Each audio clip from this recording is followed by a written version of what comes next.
ధ్యాయతో విషయాన్ పుంసః సంగస్తేషూపజాయతే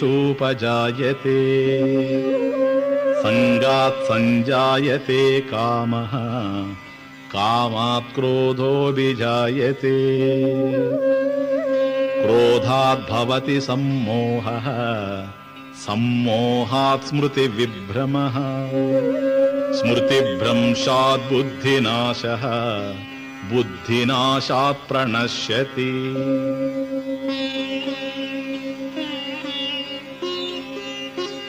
శబ్దాది విషయాలను చింతించడం వలన వాటి యందు పురుషునికి సంగత్వం ఏర్పడుతుంది. సంగత్వము వలన కోరిక కలుగుతుంది.